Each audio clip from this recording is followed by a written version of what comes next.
up there and looked at my account because I had $151 in it the week before, scanned it, and it said 20,000 and 151. And I knew right then, oh man, I got to grow up.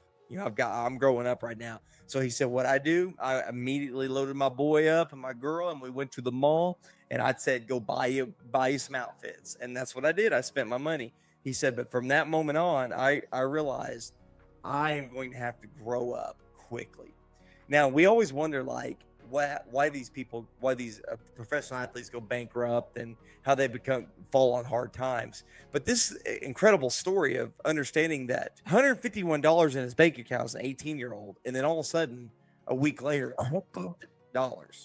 This guy behind me, Travis Kelce, on his podcast with his brother, he talked about his first year and he got his first NFL check and stuff. He wasted it. He talks about how he kind of struggled paying rent his first year in the NFL.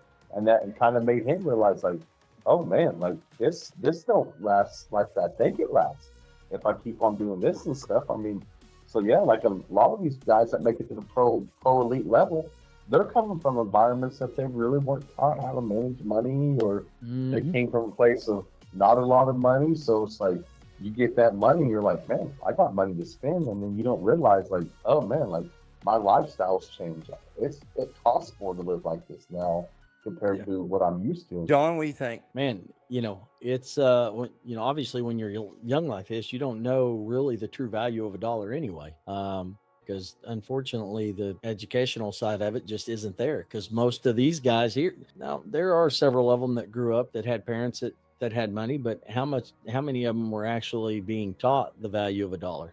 Not very many. I mean, that's something you don't learn. You learn the hard way. It's basically, hey, sink or swim, see ya, bye. This right here, this is a great example of it. He goes from having zero, $151 in his bank to $20,151, and I was like, oh crap, okay, I got to figure this out. I got to do it. It's your whole life, everything you know, and the way you live has just changed instantly.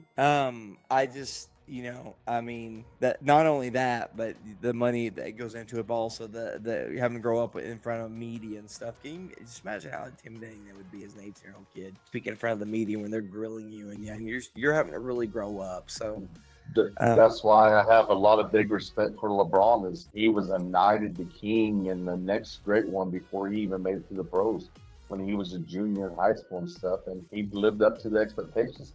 Never just had no scandals or anything like that. Just, yeah. I mean, so like Chris Paul, just the success. Like, I mean, yeah, like it's a lot.